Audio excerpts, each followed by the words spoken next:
Welcome to the Create More Intimacy podcast. I'm Elisa Stoddard, and I help men stop chasing sex and start building real connection so they finally feel close, connected, and wanted again. Have you ever asked your wife what's wrong and she says, "Well, you should know," or "If I tell you, it doesn't count"? And then you think, well, if I knew, I'd fix it. I'm not here trying to get this wrong. But here you are again, and somehow always the bad guy. Well, this episode's for you, because if you're confused, frustrated, and tired of the guessing game, you're not broken. You've just been taught the wrong things about connection. I hear this all the time from my clients. She says I should just know what she wants, but I don't. And I ask and I offer to help and I tell her to make me a list, and that just makes her more upset. It feels like a no-win situation. She's mad because you didn't notice. She's mad because you asked, and she's mad that your solution felt too transactional to her. And if you're standing there thinking, gosh, what do you want from me? I'm trying here. You're trying. You're not trying to hurt her. You're not ignoring the problem even. You're actually working really hard not to get it wrong. And somehow it just feels like you're failing.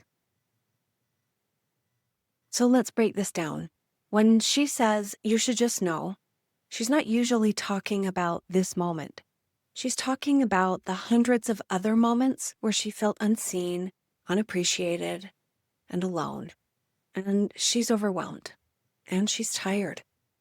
And she feels like the weight of this house and the kids and all of the emotions, the planning, the details, all of it is on her. And you've been doing your job. And you are working hard. You are paying the bills. You are showing up the best way you know how. And you thought it was enough. Maybe you thought that was your job. But she's holding a different set of expectations, and the resentment just builds, quietly for a while, until it doesn't. For a lot of couples, this reaches a breaking point. She makes a comment, sarcastic and sharp, and you feel it. But you're trying to stay calm. She gets louder. She starts crying. She starts saying things that feel very personal and hurtful. Like, you never help. I always have to be the strong one. You don't care unless I'm falling apart. And what do? You shut down. You stop talking. You try to stay out of the blast zone. But inside, you're absorbing all of it. The story starts running in your head. The voice that says, I'm not a good partner. I don't know what I'm doing, and she deserves better than me. Meanwhile, she's running her own story that sounds like, he still doesn't see me. I'm always the one trying. He doesn't care enough to figure this out. And you both walk away feeling like the other person doesn't love you. Not because it's true, but because neither of you knows how to break this cycle. So you try to help. You offer solutions, like asking for a list. Say things like, just tell me what you need. But here's the thing. She does not want you to manage your connection. She doesn't want to feel like she has to hand you a task list to be seen. She wants you to know her, to notice when she's off, to care about what's happening underneath the surface without her having to spell it all out. And let me be clear, this is not because it's logical. It's because she's exhausted and she's emotionally spent. And that's where the you should know really comes from. It's not entitlement, it's exhaustion. So what do you do when she says something like, you should know?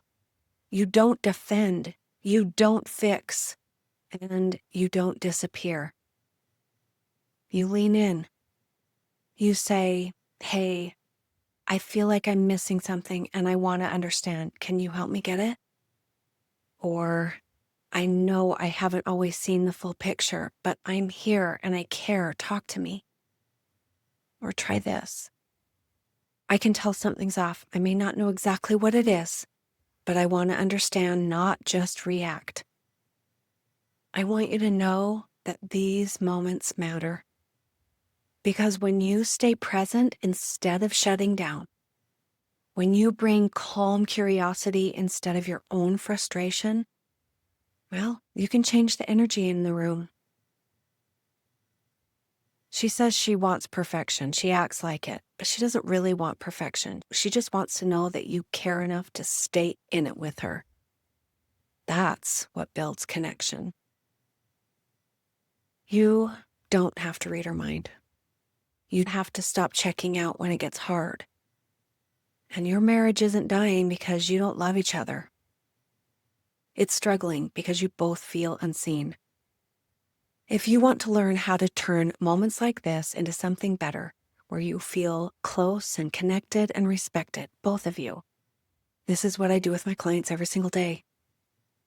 I want to invite you to check out the rest of the episodes in the podcast series, or book a call when you're ready to stop feeling like a failure and start becoming the kind of man and partner you know you are deep down. Talk next time. Thanks for being here. If something in this episode hit home, don't forget to subscribe and leave a review. It helps more men find the support they need. And if you are ready to get help or take the next step, you'll find the link to book a free call in the show notes. I'll see you next time.